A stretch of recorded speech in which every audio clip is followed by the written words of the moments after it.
Does spirituality actually solves the suffering or not? Recently, I watched a session of Sandeep Maheshwari ji, episode 3, What Do You Want?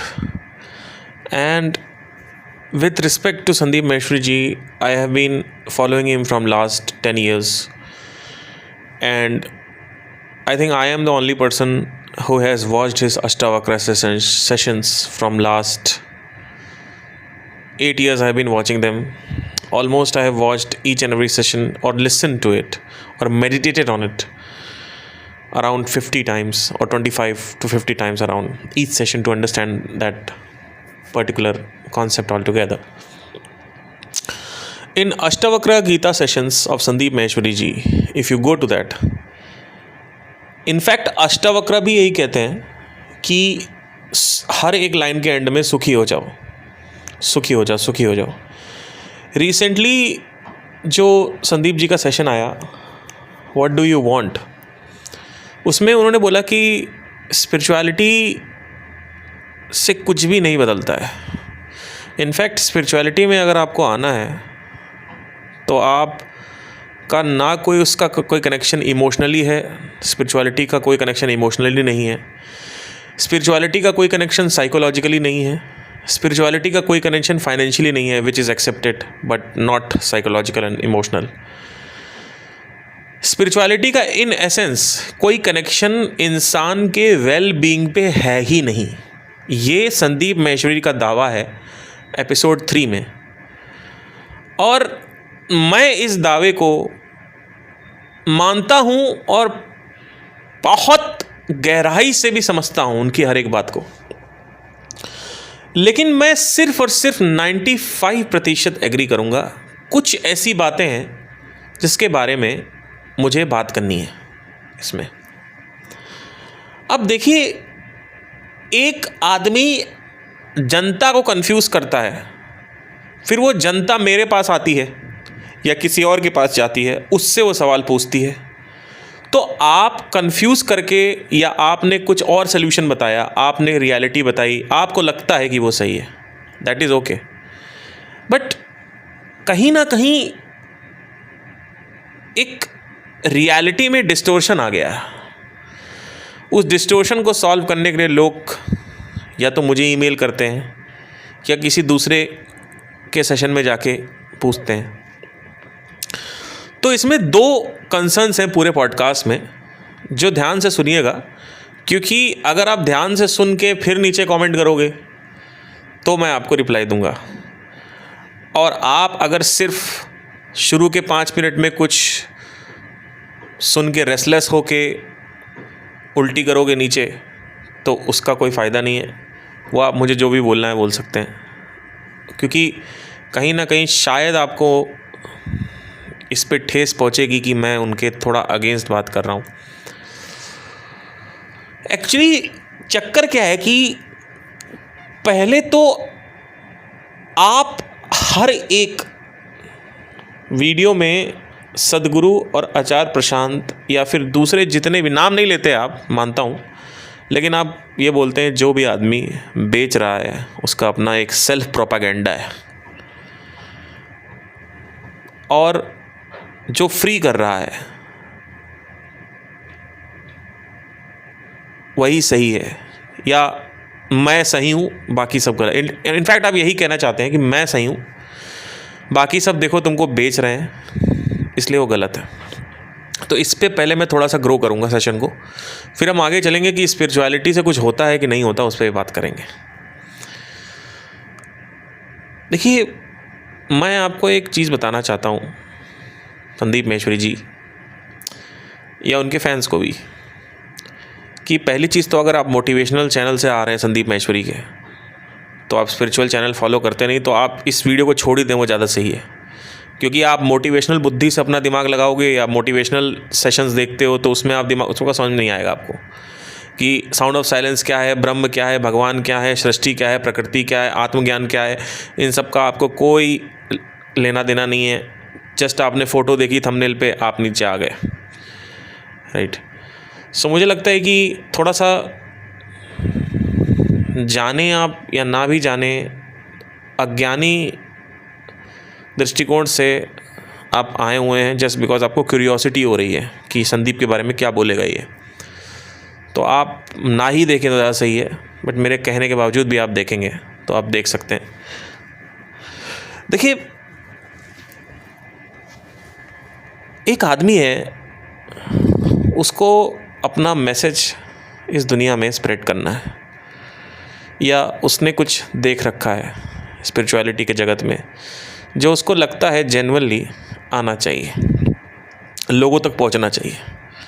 क्यों? क्योंकि यही research process है, ऐसे ही काम होता है।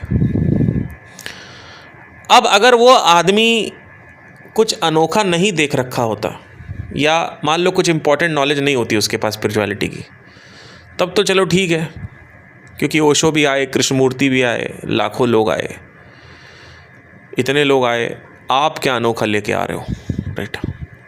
या तो आप कुछ डेप्थ में कुछ नया निकाल के लेके आए हैं, कुछ नया। तो अभी हम मान के चलते हैं एक आदमी है, उसने स्पिरिचुअलिटी में कुछ ऐसा देख लिया है जो रेयरेस्ट ऑफ रेयर कोई देख पाता है, या आप तक पहुंचा नहीं आज तक। अब वो आदमी है मिडिल क्लास में, उसने संदीप महेश्वरी का सेशन सुना और बची कुछ जो सेविंग थी 50,000 रुपये, वो लगा दिए उस मैसेज को स्प्रेड करने के लिए, उस टीचिंग को स्प्रेड करने के लिए। अब लास्ट में उसके पास क्या बचा? बाबा जी का ठुल्लू, राइट?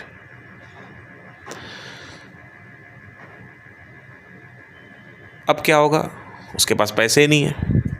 अब वो 50-60 हज़ार जो सरकारी नौकरी से अपना कमा रहा है या अपनी प्राइवेट नौकरी से कमा रहा है, उसमें से अगर वो लगाता है पैसा, तो भी 2-3 हज़ार अगर वो निकला भी दे तो वो कोई बहुत बड़ी चीज़ रकम नहीं है, राइट? बहुत बड़ी रकम नहीं है। तो जब तक प्रचार करने से पैसा रिटर्न में नहीं आएगा, तब तक वो अपने मैसेज को स्प्रेड नहीं कर सकता है, राइट? जो व्यक्ति अपनी टीचिंग को, अपनी रिसर्चेस को आगे लेके जानना चाहता है, मैं उसकी बात कर रहा हूँ। अब उसमें ये आते हैं, कहते हैं जो आदमी पैसा ले रहा है वो आदमी भ्रष्ट है और उसका अपना एजेंडा है। मुझे ये बता दो कि अगर सिर्फ पैसा लेना ही एक एंगल अगर आप देख रहे हो और लगता है ये भ्रष्ट होता आदमी, तो इतने लोग दूसरों के सेशंस में जाते हैं या पैसे दे के जाते हैं, तो उनका अपना पैसा है, वो दे के जा रहे हैं। तो मुझे ये बताइए, पहली चीज़ तो क्या वो बेवकूफ़ हैं जो जा रहे हैं इतने सारे लोग? नंबर 1। नंबर 2, आप फ्री कर रहे हो तो आप ये क्यों कहते हो कि देखो मैं फ्री कर रहा हूँ, सब पैसा ले रहे हैं? आप फ्री कर रहे हो तो आप फ्री करो ना, क्या दिक्कत है? आपकी प्रार्थना है, आपकी प्रेयर है, मैं समझता हूँ, लेकिन आप ये क्यों कहते हो कि पैसा लेने वाला चोर है? भाई, अगर मैं पैसा अपना नहीं बनाऊंगा तो मैं वापस एडवर्टाइज कैसे करूंगा? मैं वापस अपनी रिसर्चेस, अपने मेथोडोलॉजीज को आगे कैसे लेके जा पाऊंगा? अगर कोई व्यक्ति पैसे को एज अ रिसोर्स नहीं यूज कर पा रहा है तो वो आगे कैसे बढ़ेगा?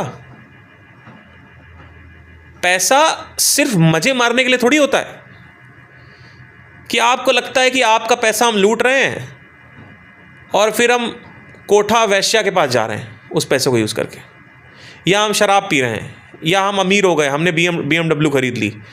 अरे आप सिर्फ इसको ऐसे क्यों देखते हो? पैसे को, पैसा तो यूज़ किया जा सकता है उस मैसेजिंग को, उस टीचिंग को और आगे ले जाने के लिए, जिससे और लोगों तक बात पहुँचे।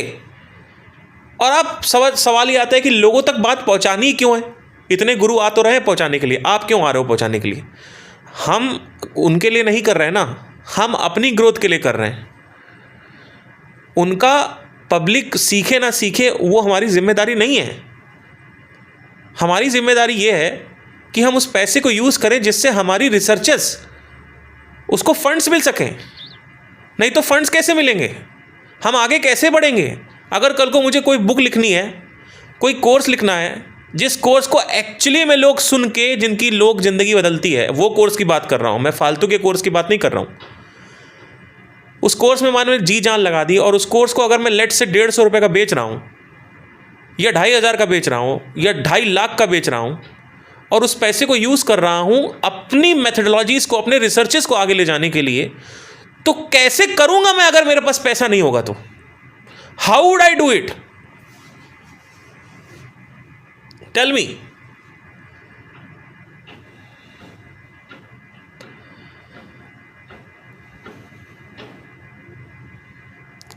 आपने जब स्टार्ट किया था तो आपने 15 साल पहले, 10 साल पहले स्टार्ट किया था, जब यूट्यूब पे कंपटीशन नहीं था, तो आपका फ्री में लोग सुनते हैं आपको। और जैसे जैसे आपके सेशंस आगे जाते जाएंगे आपके व्यूज़ और कम होते जाएंगे। क्यों? क्योंकि कंपटीशन जब बढ़ेगा तो लोग वहाँ चले जाएंगे। जैसे आपके कई सब्सक्राइबर्स आचार्य प्रशांत के पास चले गए, जिसमें आपको शायद तकलीफ होती होगी, और आगे और भी गुरुज आएंगे या और भी कोई इंटेलिजेंट आदमी आएगा तो आदमी उसके पास जाएगा, क्योंकि लोगों को नया सोल्यूशन चाहिए। This is how the market works all the time. People were with Google but now they are shifting to ChatGPT because ChatGPT is better and a new solution in the market. So you cannot sustain an audience all the time, and this is where the musicians also comes in. Like for example, Arijit Singh, Sonu Nigam. There are a lot of singers, Mohit Chauhan, who had a lot of growth, lot of audience, but now everybody is following Arijit Singh because even an artist cannot sustain an audience more than 15 years. Audience needs a new guru or a new musician or a new entertainment all the time, or a new product, software, whatever. तो आपको लगता है कि आपने organic किया, आप free कर रहे हो और आपका फ्री चलेगा, वो नहीं चलेगा। आगे चल के जो व्यूज़ है वो ड्रॉप होंगे आपके, जैसे अभी ड्रॉप हो गए हैं बहुत सारे, वो और ड्रॉप होते जाएंगे, होते जाएंगे, होते जाएंगे। एक पॉइंट आएगा जहाँ पे व्यूज़ आएंगे ही नहीं, या आएंगे तो 10, 20, 30 हज़ार, 40 हज़ार आएंगे। मैं तब भी देखूंगा आपको, ये मेरा प्रॉमिस है आपको। क्यों? क्योंकि if you don't use the money for your growth, it's not going to solve anything. So why are we seeing कि I am earning money from spirituality and that is very bad thing? Why are we doing this? Why are you saying all the time that the money should not be, money कमाने वाले सब fraud होते हैं, या आप उनको, आपसे कोई लेना देना नहीं। अच्छा, किसी को अगर लेना देना है आपसे तो तब वो कमा सकता है, उसका तो जवाब आप देते नहीं कभी। अगर आप फ्री बोलते हो, फ्री कर रहे हैं, हम तो फ्री कर रहे हैं, वो तो भैया पावर है, उसके पास तो मतलब क्या बोलते हैं, वो तो फ्री नहीं कर रहा है, उसके पास मनी पावर है, वो पावर का यूज़ कर रहा है, व्हाटएवर जो भी है आपका। आप हर सेशन में बोलते रहते हो कि पैसा कमाने वाले, पैसा, हम तो पैसा हम नहीं कमा रहे, वो पैसा कमा रहे, पैसा कमा रहे, पैसा कमा रहे। तो साथ में ये भी बोलो कि अगर कोई व्यक्ति सच में ऑडियंस को साथ में लेके चलता है, ऑडियंस का बेनिफिट चाहता है, तो क्या वो पैसा कमा सकता है कि नहीं कमा सकता स्पिरिचुअलिटी से? मेरा स्ट्रेट क्वेश्चन है। और जब तक ये आप बोलते रहोगे मेरे ऐसे सेशंस आते रहेंगे, क्योंकि आपके चक्कर में और लोगों की धारणाएं बदलती हैं, वो धारणाएं हम पर हिट करती हैं और उन धारणाओं को हमें बार बार तोड़ना पड़ता है। मैं ये कह रहा हूं कि मनी को सिर्फ प्लेजर के लिए क्यों देखा जा रहा है? मनी तो रिसोर्स के लिए भी देखा जा सकता है। मनी, क्या मैं अपनी मैसेजिंग, अपनी टीचिंग, अपनी रिसर्चेस को आगे बढ़ाने के लिए नहीं यूज़ कर सकता उस मनी को? और अगर मैं फ्री करूं तो मुझे कौन फंड करेगा? मैं कैसे आगे बढ़ूंगा? मुझे ये बता दीजिए। अगर मेरे पास 1 लाख रुपए पड़ा है, वो तो ख़त्म हो जाएगा, फिर रिटर्न्स तो आने चाहिए ना, ROI आना चाहिए ना, ROAS आना चाहिए ना। अगर एडवर्टीजमेंट लगाया है तो उससे कुछ तो पैसा आएगा जिससे हम उसको चला सकें। अगर मैं बुक लिखता हूँ, कल को 150 रुपये की या 250 रुपये की बुक बिकती है, तो बुक कैसे चलेगी? कैसे करेंगे भाई? या तो आप ये सीधा कह दो कि मुझे बर्दाश्त नहीं है कि कोई मेरे अलावा किसी को सुने, यही बात है, ये एक्चुअल बात है। क्योंकि अगर आप ये कहते हो पैसा कमाना ही गलत है, तो जे कृष्णमूर्ति ने भी बुक लिखी थी, वो भी फ्लाइट से ट्रेवल करते थे। ओशो ने भी बुक्स लिखी थी। कृष्णमूर्ति की तो आप रेस्पेक्ट करते हो, तो आप करो ना, आप फ्री करो, लेकिन ये मत कहो कि जो आदमी पैसा कमा रहा है वो थोड़ा सा गंदा काम कर रहा है। ऐसा क्यों कह रहे हो आप? मैं ये मतलब, मुझे इस चीज से थोड़ा सा दिक्कत होती है।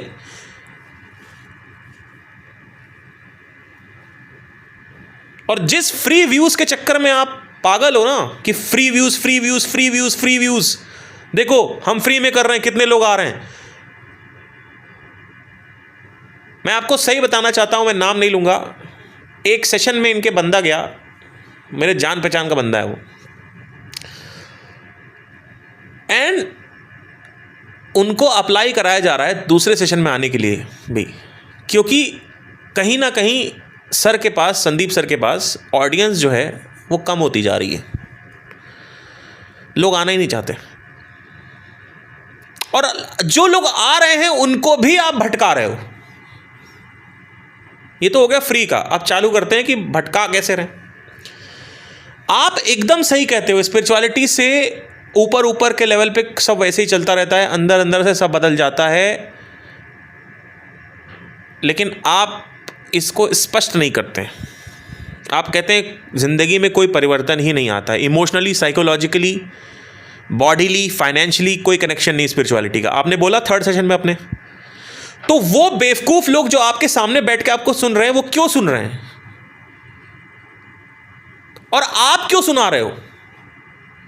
तो ये जवाब आता है कि क्यूरियोसिटी के लिए, कि हमें सिर्फ जानना है। अरे curiosity is one of the most bullshittest thing of all time. मुझे एक लड़की के कपड़े के पीछे देखना है, जैसे ही मुझे वो दिखेगा मेरी क्यूरियोसिटी खत्म हो जाएगी। क्यूरियोसिटी जो है वो सही मार्ग या द्वार नहीं है स्पिरिचुअलिटी में आने का, क्योंकि क्यूरियोसिटी जंप लेती है। मुझे ये जानना है, ये जान लिया, अब मुझे ये जानना है, अब मुझे ये जानना है, अब मुझे ये जानना है, चलो पता लगाते हैं, अब ये जान लिया, अब क्या करोगे? अब कुछ नहीं, बैठे रहो।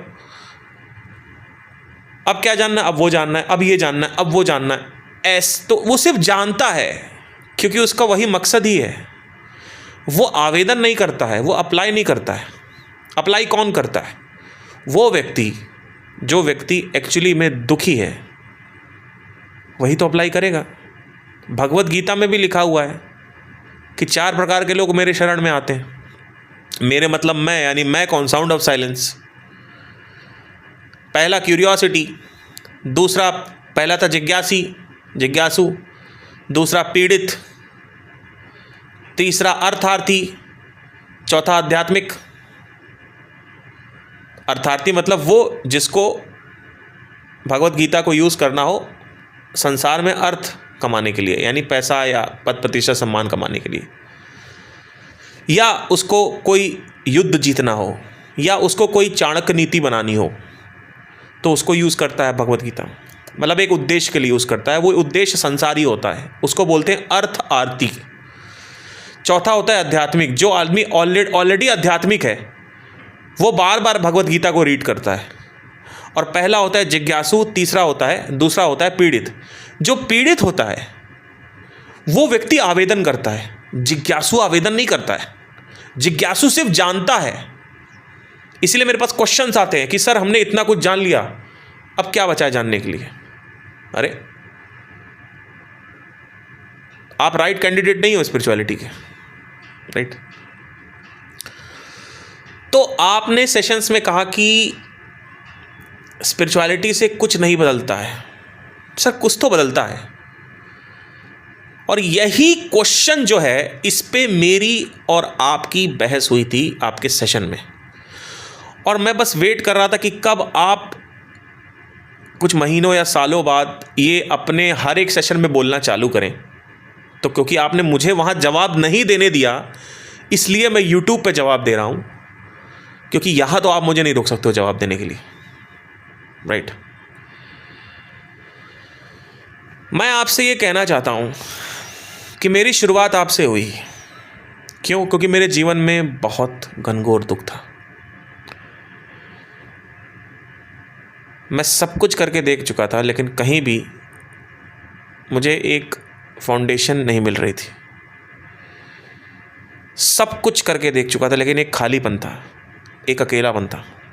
ठीक है, उस अकेलेपन में, उस खालीपन में, जहाँ पे मैं दोस्तों को अपने कमरे के बाहर नहीं जाने देता था कि कहीं ये लोग बाहर चले जाएं तो मैं अकेले ना रह जाऊँ। मैं क्लब्स में जाता था, लोग नाचते थे, और मैं वहाँ पे खड़े होकर लोगों को देखता रहता था कि इतनी भीड़ नाच रही है, इस भीड़ में भी मैं अकेला हूँ। कमाल की बात है कि इतनी भीड़ में भी लोग अकेले होते हैं। कमाल की बात है, आप किसी क्लब चले जाओ, सबसे ज़्यादा लोनलीनेस आपको हो रही होगी। क्यों? क्योंकि सब नाच रहे हैं, सब मज़े कर रहे हैं, हमारे पास कोई है ही नहीं, हमारी भावनाओं को समझने वाला कोई नहीं। फिर एक भावना को समझने वाली भी आ जाती है, फिर अंदर से एक खालीपन लगता है, ज़िंदगी में भराव नहीं लगता, ज़िंदगी में एक खालीपन लगता है। तो इन सब मोड़ से मैं गुज़र रहा था। उस वक्त मैंने आपके सेशन देखे थे, उस वक्त आपके अष्टावक्र के गीता की सीरीज़ आई थी, मैंने वो सेशंस देखे, मेरे जीवन में बहुत परिवर्तन आया। 2018 की बात है, मैंने आपसे क्वेश्चनिंग सीखी। आपके किसी सब्सक्राइबर में हिम्मत नहीं है कि मेरे बराबर क्वेश्चनिंग कर पाए, दावा कर रहा हूँ मैं। जब आपसे मैंने क्वेश्चनिंग सीखी आपको ऑब्जर्व करके, तो 2019 में आते आते मैंने कहा कि अब आपका मेरा 4 साल का रिश्ता हो चुका है। मैंने और गुरुओं को सुनना चालू किया।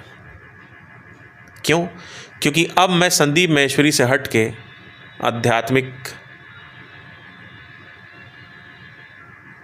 अटैचमेंट या आध्यात्मिक जो स्वीकृति है वो बहुत ज़्यादा हो गई थी मेरे अंदर। तो मुझे अध्यात्म में संदीप नहीं चाहिए था, मुझे सिर्फ अध्यात्म चाहिए था, क्योंकि आपने मुझे एंट्री दिया है। लेकिन जब एंट्री दिया और जहाँ आपने उस स्पेस से मुझे प्यार हो गया, उस स्पेस को अध्यात्म बोलते हैं। ठीक है, जब 2019 में और गुरुओं को सुनना चालू किया तो उसका मेरा सिर्फ और सिर्फ मेरा एक ही लक्ष्य था उसको सुनने का, कि मुझे और दृष्टिकोण चाहिए थे अध्यात्म की मार्ग पे समझने। क्योंकि देखिए होता क्या है कि अगर आप सिर्फ 1 गुरु 1 फॉलोअर साइकोलॉजी फॉलो करते हो तो आप वही उगल रहे होते हो जो आपके गुरु ने उगला है। उन गुरुओं के उदाहरण, उन्हीं गुरु की थ्योरीज उगलते रहोगे आप।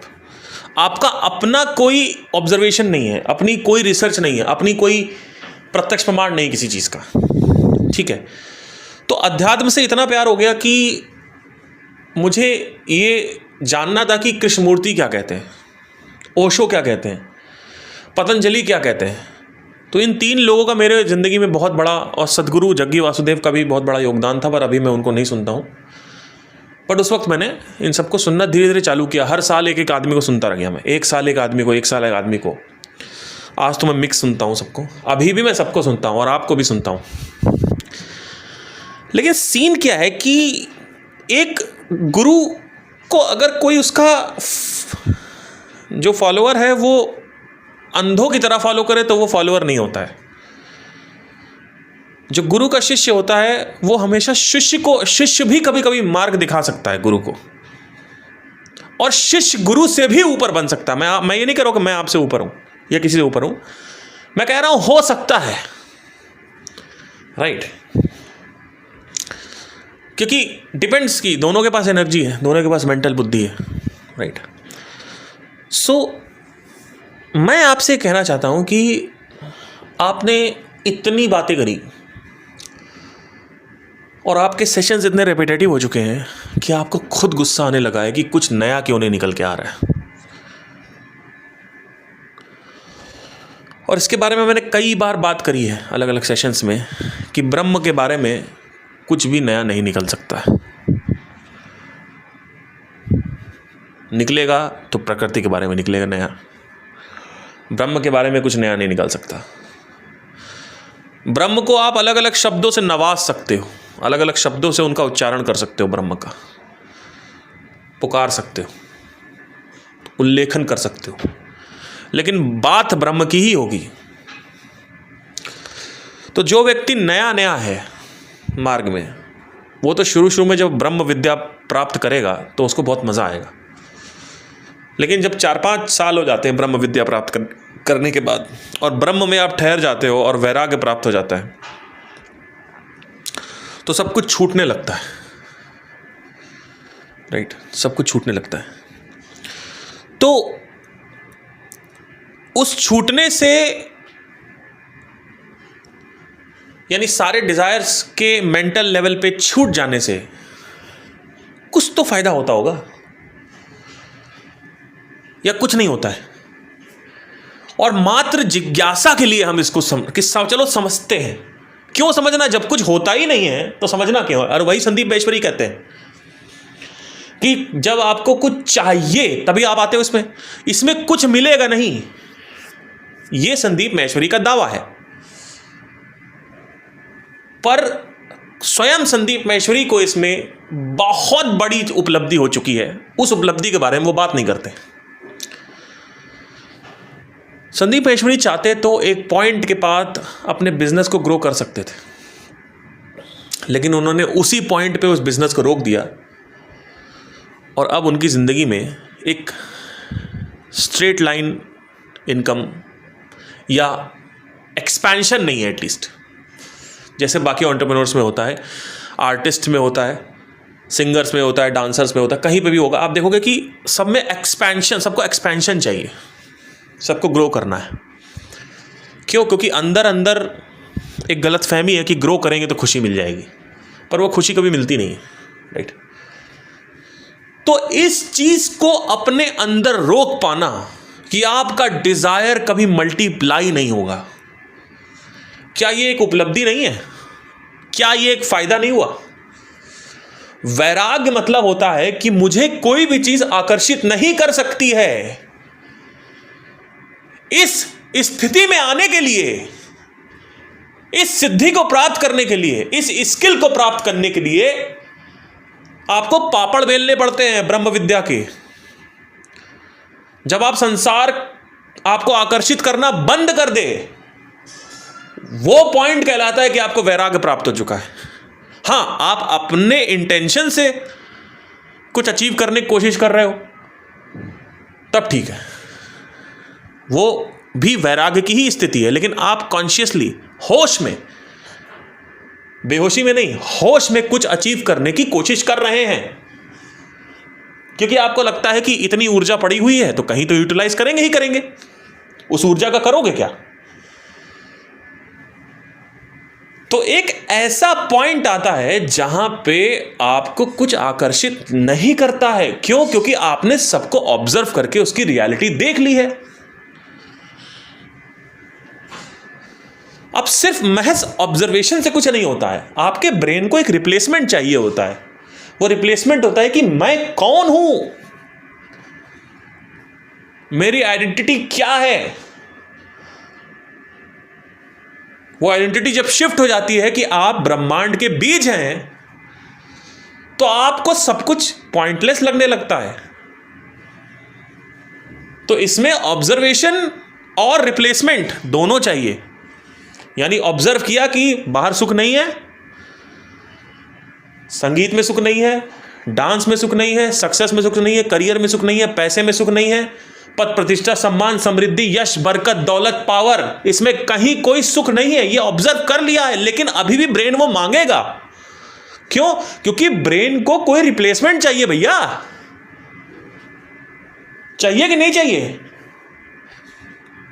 वो रिप्लेसमेंट क्या है? ब्रह्म। तो एक समझ आ जाती है। जैसे वो समझ ऐसे गहरी गहरी होती जाती है, आपकी वैराग्य जो है वो बढ़ता जाता है। वैराग्य की जो स्थिति है वो बढ़ती जाती है। जैसे जैसे वैराग्य बढ़ता जाता है, संसार आपको आकर्षित नहीं करेगा। संसार आकर्षित नहीं करेगा। अगर कोई भी पद है वो आपको आकर्षित नहीं करेगा कि चलो प्राइम मिनिस्टर बनोगे, नहीं चाहिए। आपको कुछ हिप्नोटाइज नहीं कर पाएगा। अभी संसार आपके ऊपर हावी हुआ पड़ा है और आपका माइंड ना चाहते हुए भी उसकी तरफ कंट्रोल कर रहा है कि मुझे पद चाहिए, मुझे प्रतिष्ठा चाहिए, मुझे सम्मान चाहिए, मुझे यश चाहिए, बरकत चाहिए। बरकत मतलब धन, प्रतिष्ठा चाहिए। मुझे साबित करना है, मुझे प्रूफ करना है, अपने मम्मी पापा के लिए कुछ करना है, अपने फैमिली के लिए कुछ करना है, ये करना, वो करना। ये आपको आकर्षित कर रहा है। इससे छुटकारा मिल जाता है। अब आपको बैठे बैठे कुछ भी आकर्षित नहीं करेगा। अब दुनिया में आसपास लोग बातें करेंगे आपके कि मुझे ये करना है, मुझे वो करना है। हो सकता है आपको भी बोले तू कुछ नहीं कर पाया, आपको कोई फर्क नहीं पड़ेगा, राइट। संसार आकर्षित ना करे, क्या ये एक उपलब्धि नहीं है?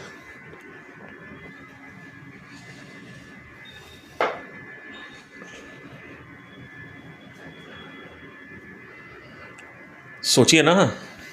तो आप ये क्यों कहते हो कि इसमें कोई भी फायदा नहीं होता है? कुछ तो फायदा होता होगा।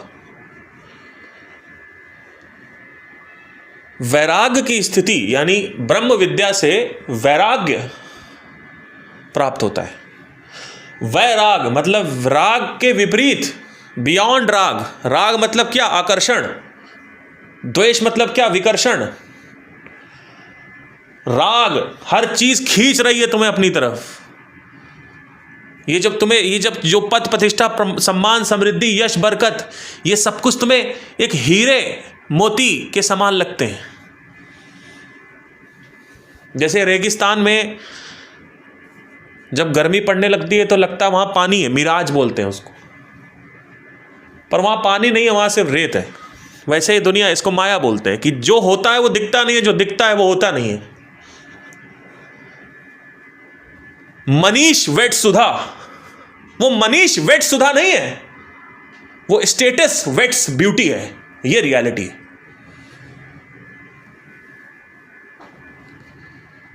एक बहुत अच्छी मूवी आई थी 1988 में। इस मूवी का नाम है शायद ट्रूथ लाई या ट्रू लाई करके नाम था। उसमें उस आदमी को एक चश्मा मिल जाता है। चश्मा जैसे ही वो पहनता है और किसी भी बोर्ड को पढ़ता है तो उसको उस मार्केटिंग की रियलिटी दिखती है। बहुत अच्छी मूवी 1988 में आई थी, ट्रूथ लाई। किसी को अगर पता हो नाम तो प्लीज़ नीचे लिखिएगा।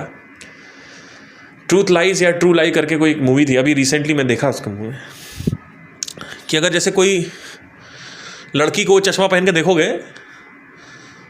तो वो शक्ल नहीं दिखेगी लड़की की, वहां दिखेगा कि लिखा होगा अटैक ऑन फ्रीडम। बाप रे बाप। और जब चश्मा उतारोगे तो सामने ब्यूटीनेस होगी, मतलब लड़की की शक्ल दिख रही है कि लड़की कितनी सुंदर है। चश्मा पहनोगे लिखा होगा अटैक ऑन फ्रीडम, मतलब रियलिटी दिखती है हर चीज की। सामने कुछ और है, दिख कुछ और रहा है। मनीष वेट सुधा, नो, स्टेटस वेट्स ब्यूटी। सुधा बहुत सुंदर है, मनीष बहुत स्टेटस वाले थे। इन दोनों के पास अगर ये नहीं होता तो शादी नहीं होती। तो यही देख के शादी होती है, और क्या होता है मुझे बताइए।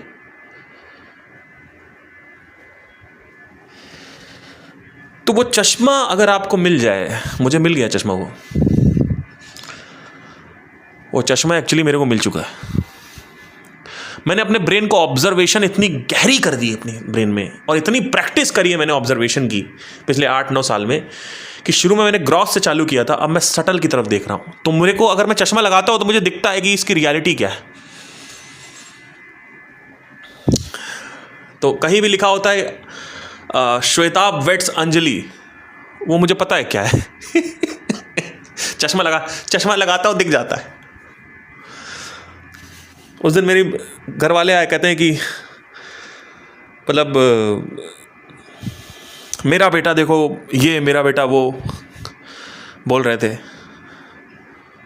तो चश्मा लगा लिया मैंने। तो वहाँ पे ये लिख रहा था, वहाँ ये नहीं लिखा था कि देखो मेरी मम्मी की रियलिटी, देखो क्या होता है। चश्मा हटाया तो क्या लिखा हो, मेरी मम्मी कितना प्यार करती है मेरे से, देखो मेरे घर वालों को मेरा कितना प्राउड है, ये है ना। चश्मा लगाओगे तो पता क्या दिखेगा, उनको सिर्फ अपने आप से प्यार है।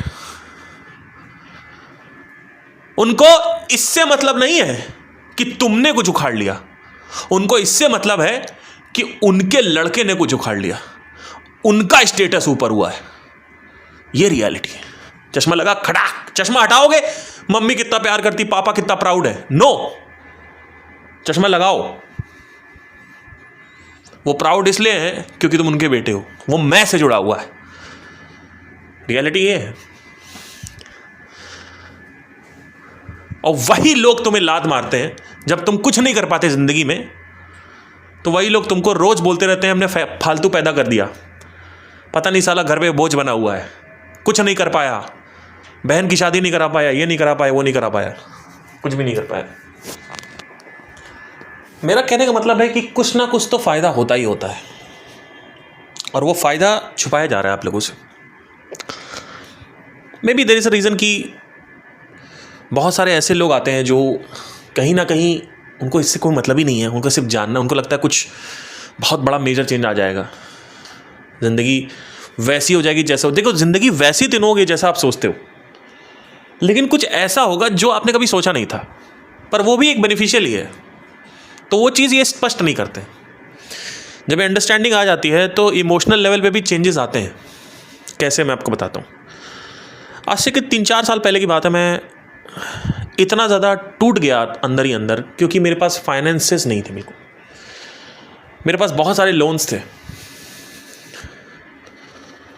और टू बी रियली ऑनेस्ट वो लोन्स अभी भी मेरे कंप्लीट नहीं हुए, इतने लोन थे। पर अभी I am working better, I am doing good, my business is going great. So I am 31 year old and everybody learns at some point of time, and people usually don't show their weakness, but I am telling that 3-4 years back, and you might call me कि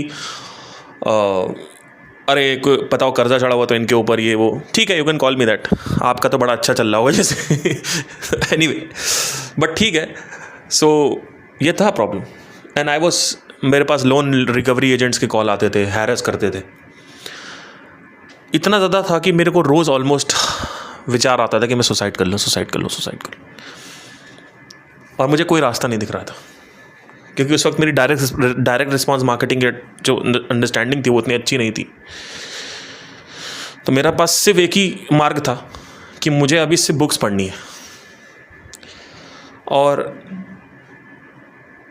thanks to my past gurus including Sandeep Maheshwari की मुझे observe करना आता था थोड़ा बहुत, मुझे चीज़ों को क्लैरिफाई करना आता था अपने लिए। तो I downloaded a lot of books जो कि सही थी मेरे लिए, नहीं तो लोगों को ये नहीं पता होता कौन सी बुक पढ़नी है।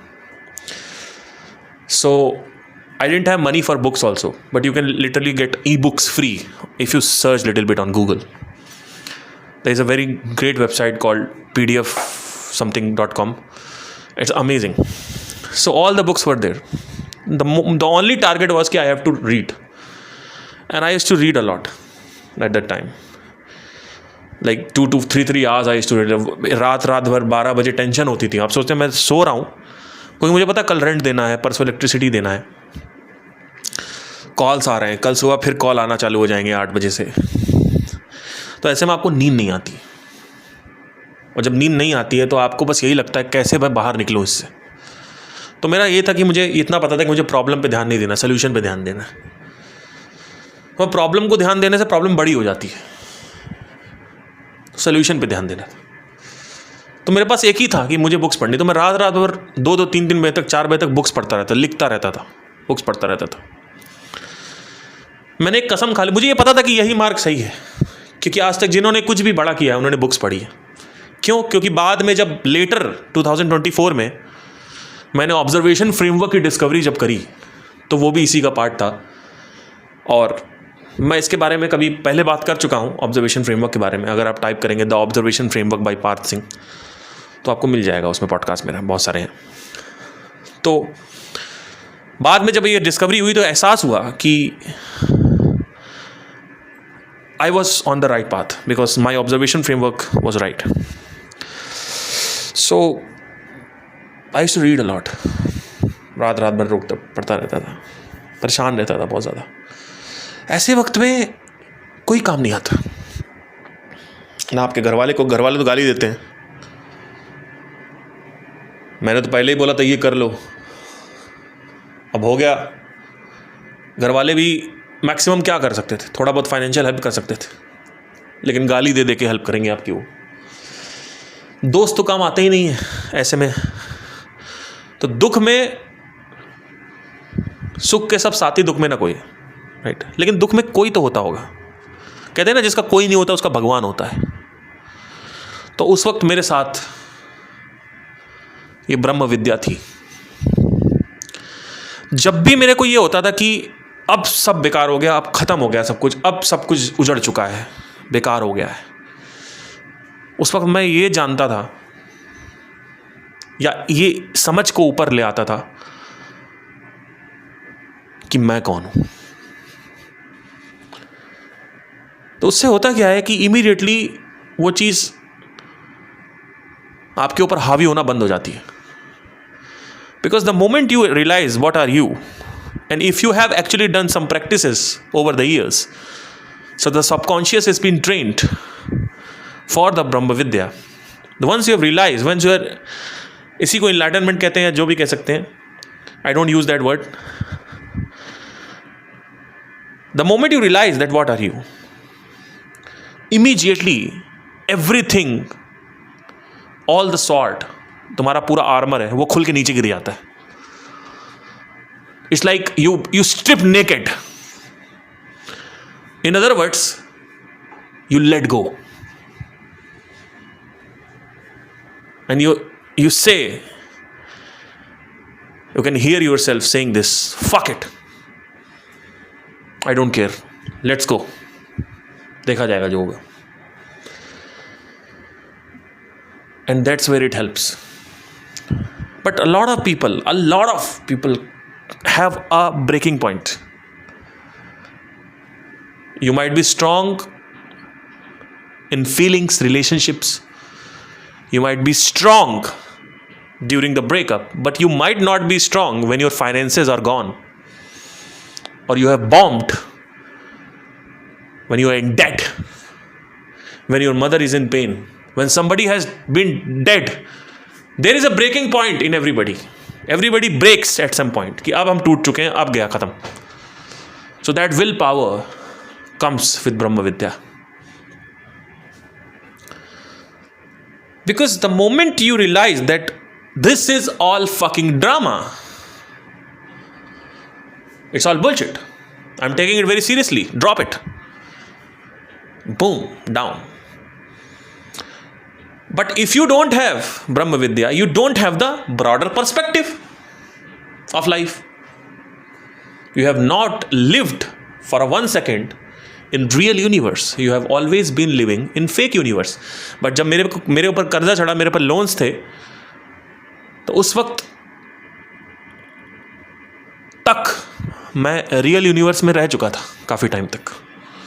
लेकिन जब वो परेशानी हो रही थी तब मैं फेक यूनिवर्स में था, यानी मैन मेड यूनिवर्स, जहाँ पे विचार आते हैं man made possessions, man made relations, man made goals, man made visions, इनके जो विचार होते हैं इनसे रिलेटेड, वो सब फेक यूनिवर्स के होते हैं।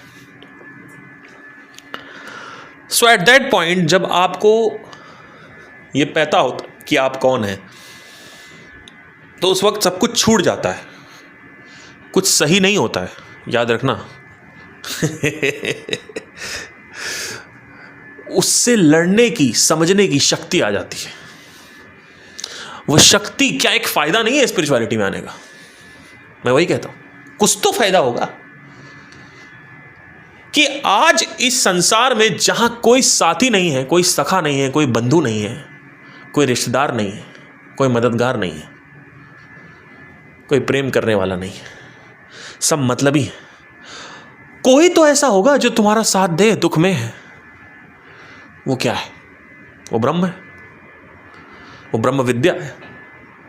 ये विद्या ही तो साथ देती है कि मैं कौन हूं। This is one of the most powerful understanding that you can have in life. But ये कहते हैं जिज्ञासा। अरे जिज्ञासा क्या होता है यार? जिज्ञासा क्या होता है? अब सवाल आता है कि आप डिप्रेशन में चले गए, प्रखर की कंट्रोवर्सी हुई, श्वेताब की कंट्रोवर्सी हुई, ऐसा क्यों हुआ? उसका एक सिंपल सा रीज़न है कि आपकी जो इमोशनल स्टेट है वो आपके कंट्रोल में नहीं है। यानी आपका जो एंगर है वो शॉर्ट टेम्पर्ड हो चुका है, पहले नहीं था। आपकी जो भावनात्मक स्टेट है वो शॉर्ट टेम्पर्ड हो चुकी है। भावना फ्लक्स में नहीं है, कंट्रोल में नहीं है, भावना ऊपर मूड स्विंग्स हो रहे हैं। गुस्सा, बड़ी जरा सा कुछ बोल दो गुस्सा आता है।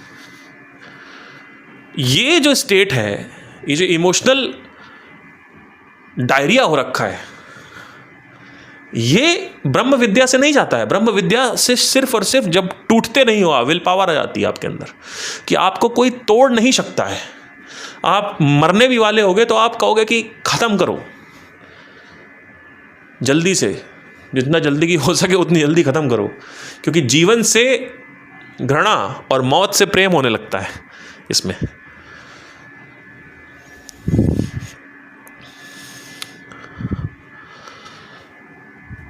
तो आपके साथ समस्या ये है कि आपका जो इमोशनल फ्लक्स है या इमोशनल जो अप एंड डाउन है, मोमेंटम जो ऊपर नीचे हो रहा है आपका, वो सिर्फ और सिर्फ साधना से कंट्रोल किया जा सकता है। लेकिन साधना को आपने कर दिया निगेट, और जिस व्यक्ति ने साधना को निगेट कर दिया उस व्यक्ति ने यह कह दिया कि हम माइंड को कंट्रोल कर लेंगे ऐसे ही। ऐसे नहीं कंट्रोल कर सकते माइंड को आप, एटलीस्ट इमोशनल माइंड को। लॉजिकल माइंड को आप कर सकते हो कंट्रोल नॉलेज से। दो माइंड होते हैं, लॉजिकल माइंड होता है, एक इमोशनल माइंड होता है। इमोशनल माइंड को मेडिटेशन से यानी इमोशन से कंट्रोल किया जाता है, लॉजिक से नहीं। लॉजिक ब्रह्म विद्या का पार्ट, राइट। तो जब आप साधना करते हैं तो आपका इमोशनल माइंड होता है। तो कई लोगों को ब्रह्म विद्या प्राप्त नहीं होती है तो उनका इमोशनल स्टेट सही होता है, बट जैसे ही कोई डिज़ायर बेस्ड प्रॉब्लम होती है वो टूट जाते हैं। और कई लोगों को ब्रह्म विद्या प्राप्त होती है बट उनको गुस्सा आता है, कोई इरिटेशन होती है, उनका मूड खराब रहता है हमेशा, उनका शॉर्ट टेम्पर्ड बना होता है, बिकॉज दे आर निगेटेड साधना। साधना प्लस ये चलेगा साथ में हमेशा। साधना छोड़नी नहीं, यानी मेडिटेशन छोड़ना नहीं है। मेडिटेशन किस चीज़ का? ब्रह्म का। ब्रह्म पे, या फिर आप आज्ञा चक्र पे, या आप अनंत चक्र पे लगा सकते हो। थोड़ा क्लीशे लगेगा कि अरे मेडिटेशन के बारे में तो सब अगेंस्ट है, आप क्यों? कभी भी किसी गुरु को मत सुनो, अपने एक्सपीरियंस को देखो, जानो, मानो मत, जानो, देखो कि आपका एक्सपीरियंस क्या कहता है। उसके लिए सारे गुरुज को फॉलो करके देखो, एक के साथ बायस मत रहो, सबको फॉलो करो। मैं तो ये कहता ही नहीं हूँ कि मेरे को फॉलो करो, मैं तो कहता हूँ सबको फॉलो करो, फिर आओगे एंड में मेरे पास ही तुम। ये मुझे पता है, इतना मुझे कॉन्फिडेंस है। मेरे पास आके क्या करोगे? संदीप जी क्या कहेंगे? मेरे पास आओ, पार्थ को जाओ, पार्थ के चरण छुओ, पार्थ को पैसा दो, उससे पार्थ BMW खरीदेगा।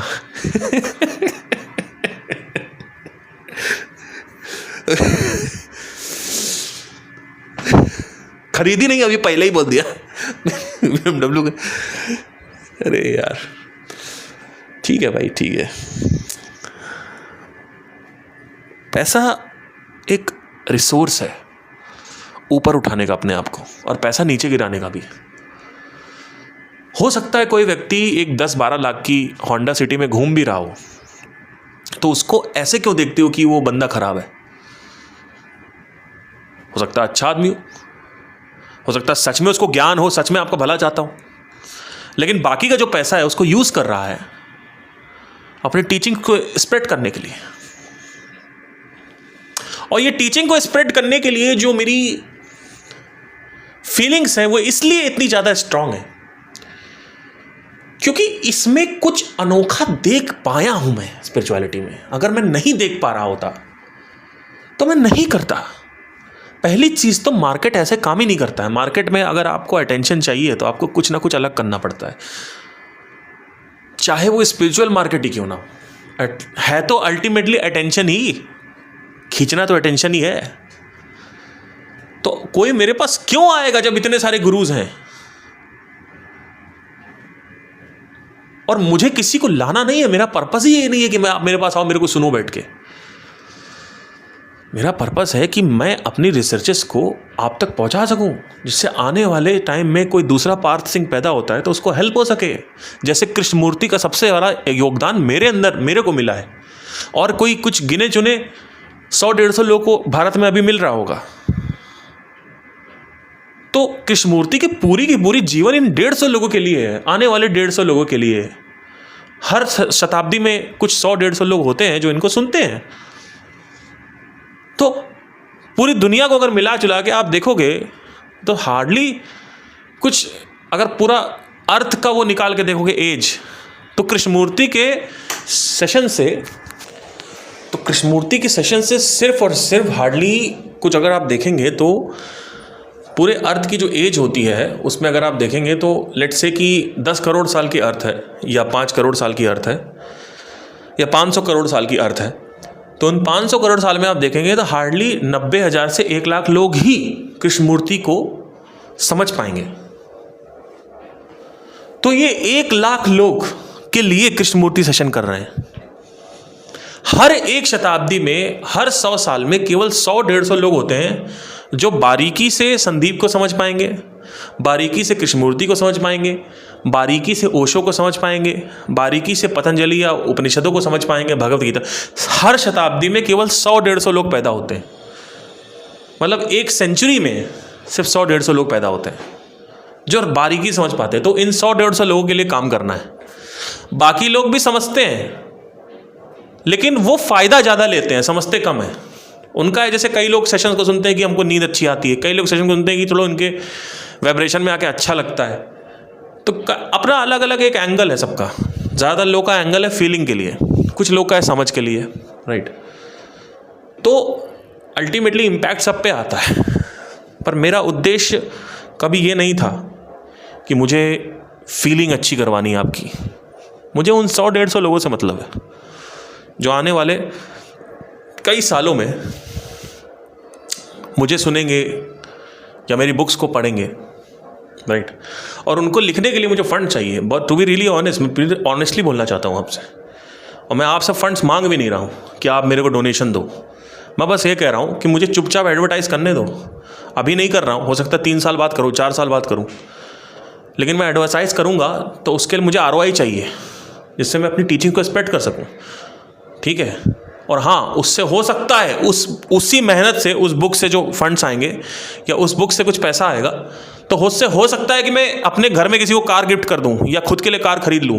तो वो भी आपका डिपार्टमेंट नहीं है, क्योंकि अगर आप ये कहोगे कि हमसे लूट के ले गया, तो तू जिस कॉर्पोरेट कंपनी में काम करता है तू उससे भी लूट रहा है फिर। क्योंकि नौकरी को अगर लूट बोलोगे, मेहनत को अगर लूट बोलोगे, तो तुम्हारे डैड और तुम खुद जिस कंपनी में काम करते हो, तुम उसमें मेहनत करके पैसा नहीं कमा रहे हो, तुम लूट के कमा रहे हो, ठीक है। अभी रिसेंटली एक इंस्टाग्राम पे मैंने पोस्ट देखी कि दीपेंद्र गोयल जोमैटो के, उन्होंने एक लैम्बोर्गिनी खरीदी।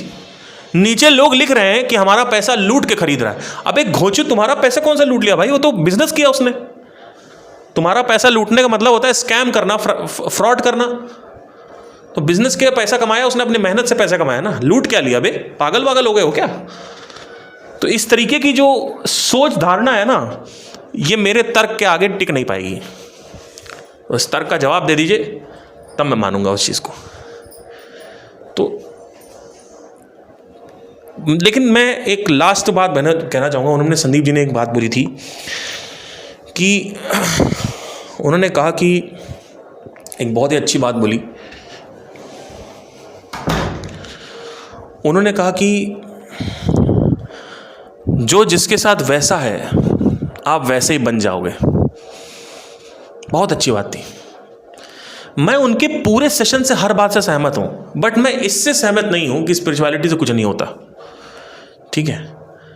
तो उन्होंने बोला कि अगर आपके साथ कोई धोखा करेगा तो आप भी धोखेबाज बन जाओगे, अगर कोई गुस्सा करेगा तो आप भी गुस्सा वाले बन जाओगे, अगर कोई प्यार करेगा तो। ये मेरी भी टीचिंग है एक्चुअली। मैंने जैसा, लोग मेरे को कहते हैं कि जैसे ये लोगों के साथ है वैसे हैं। कई बार क्या होता है, मैं वेबिनार कर रहा होता हूँ या फिर यूट्यूब पे कमेंट्स देखता हूँ, कोई बहुत गंदे कमेंट करता है या फिर वेबिनार में कुछ उल्टा सीधा बोल रहा होता है, तो मैं वेबिनार में भी उसको, या तो अगर बहुत, वैसे तो मैं इग्नोर करता हूँ और उसको सिर्फ ब्लॉक कर देता हूँ। लेकिन अगर कोई मेरे को माँ बहन की गालियाँ दे रहा है वेबिनार में आके, तो कल को अगर मैंने भी दे दी तो ये मत सोच लेना कि देखो कैसा आदमी है, गुस्सा कर रहा है। नहीं, ये मेरी टीचिंग से विरोध है। कोई अगर आपको हैरेस कर रहा है तो आपको भी हैरेस करना पड़ेगा। जो जैसा है उसके साथ वैसे ही बनना पड़ेगा। आप अपना चरित्र नहीं वहाँ पे कह सकते नहीं मैं तो बहुत हम्बल आदमी हूँ, वहाँ पे हम्बलनेस काम नहीं करेगी। वहाँ पे जो जैसा है इसके एग्जैक्टली वैसे बिहेव करना पड़ेगा उसके साथ, ठीक है। लातों के भूत बातों से नहीं मानते, राइट। अब लातों का मतलब ये भी नहीं होता है कि मारना पीटना चालू कर दो। मतलब जैसे अगर कोई मान लो नहीं मान रहा है, कुछ कर रहा है, तो उसको आप इग्नोर करें, जितना हो सके ब्लॉक कर दें या फिर पुलिस कंप्लेन, कुछ भी जो आप करना चाहें। मतलब ये नहीं कह रहा जा रहा है कि मारना पीटना चालू कर दो, वो तो बहुत आखिरी में एकदम कुछ नहीं समझ में आ रहा तब क्या करोगे, राइट। तो जो जैसा है उसके साथ वैसा बिहेव करो। आज भी मुझे बहुत ज़्यादा दुख होता है कि एक लड़की ने मेरे को धोखा दिया। मैं उससे इतना प्यार करता था, लेकिन जब उसने मुझे धोखा दिया तो मैं उसके घर के सामने से कुछ बिना बोले चला आया, और 1.5 साल 2 साल लगे मुझे उस लड़की से निकलने में। मैंने उसको कुछ नहीं बोला, वो अपना रात में 2-2 3-3 बजे तक बात करती रही और मैं यहाँ पे 2-2 3-3 बजे तक रोता रहा लेकिन मैंने कभी कुछ उसको हिम्मत नहीं करी कि मैं उसको, क्योंकि मुझे लगता था मैं उससे प्यार करता हूँ, मैं उसको कुछ, वो जो करे वो सब कुछ मेरे लिए रेडी है, हाँ है। मुझे लगता था कि मैं बहुत स्पिरिचुअल हूँ, मुझे लगता था कि मैं बहुत ही ज़्यादा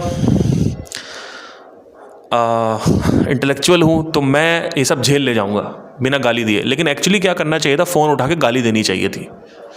क्यों? क्योंकि काम ही ऐसा हुआ है, ठीक है। उससे क्या होता, उससे जो 2-3 साल तक मेरा खिंचा वो बहुत कम हो जाता। आपको करना चाहिए, आपको एक्शन लेना चाहिए। अगर आपके साथ कुछ ऐसा होता है तो आपको बोलना चाहिए, कुछ ना कुछ ऐसा बोलना चाहिए कि उसको भी हर्ट हो, क्योंकि आपने, उसने इतना हर्ट किया आपको, आपकी रातों को नींद उड़ी पड़ी है, आपका मेंटल हेल्थ की धज्जियाँ उड़ चुकी हैं, तो आपको फ़ोन करके उसको बोलना चाहिए कुछ। अगर उसने प्रॉमिस किया था कि मैं धोखा नहीं दूंगी, अगर उसने शुरू से कहा था कि मैं तो धोखा भी दूंगी, तो फिर कोई दिक्कत नहीं, तब तो आपकी गलती है, राइट। तो क्लैरिटी, ये तो चलो एक क्लैरिटी है जो कि बात मुझे बहुत सही लगी। बट हैविंग सेड दैट, भले ही संदीप महेश्वरी हो सकता है इस पॉडकास्ट को सुनने का कभी भी आगे कहीं सुने, उनको हो सकता है ख़राब लगे, बुरा लगे, लेकिन मेरे दिल में हमेशा उनके लिए एक नम्रता का भावपूर्ण ही रहेगा। कभी अगर वो मुझे मिलेंगे तो मैं हमेशा उनको प्यार से ही और बोलूँगा। वो एक अलग चीज़ है कि इंटेलेक्चुअल डिफरेंसेस हैं हमारे, ठीक है, क्योंकि हम दोनों की लड़ाई सत्य की है, ठीक है। तो कुछ चीज़ें हैं जो उनको बर्दाश्त नहीं है कि मेरे अलावा कोई आए, वो बहुत ही ऑब्वियस है। उनको लगता है सारे लोग उनको बैठ के सुने, उनकी ऑडियंस को कोई खींचे ना। वो तो खींचेगी, वो तो मेरी भी खींचेगी आगे चल के, मेरी तो है ही नहीं, बट मैं आपको एक ऑब्जर्वेशन बता रहा हूँ कि खींचती है सबकी, तो इसमें बुरा मानने की कोई ज़रूरत नहीं है। बट एनीवे, शायद उनको समझ नहीं आएगा। बट एक चीज़ ये है कि मुझे ये फील हुआ था उनके साथ कि उनको लगता है कि मुझे सब कुछ पता है, मुझे मत बताओ। तो वो अहंकार तो तोड़ने के लिए मैं पैदा हो चुका हूँ आपका, वो तो मैं तोड़ दूंगा आपका अहंकार। वो क्या, बाकी जितने भी सबका अहंकार तोड़ दूंगा मैं, ठीक है। क्योंकि ये चीज़ मुझे एहसास हुई थी सेशन में कि मेरे से बराबर कोई, इनफैक्ट श्वेताब को भी आपने जो कमेंट किया था नीचे, उसमें भी आपने जिस तरीके से लिखा था उससे समझ में आता है कि आपको लगता है कि आपको सब पता है, बाकी लोग सब गलत बता रहे हैं, बाकी लोग पैसा ले रहे हैं, चोर कर फ्रॉड कर रहे हैं। तो वो चीज़ जो है अंदर से कहीं ना कहीं है आपके अंदर, तो उसको ख़त्म कर दीजिए, नहीं तो शेर का शवा शेर पैदा हो जाता है, हमेशा याद रखिएगा। क्योंकि हम सबके पास 5 उंगलियां, 5 सेंसेस हैं, 5 इंद्रियां हैं, तो शेर का सवा शेर तो पैदा होता ही है। ये कभी नहीं सोचना चाहिए कि मुझे ही पता है, ठीक है। तो आई होप आपको बुरा ना लगा हो, ये मेरी फीलिंग्स थी। मैंने बहुत नम्रतापूर्वक अपने विचार रखे हैं, और इसके अलावा जो सोचना आप सोच सकते हैं। Thank you so much.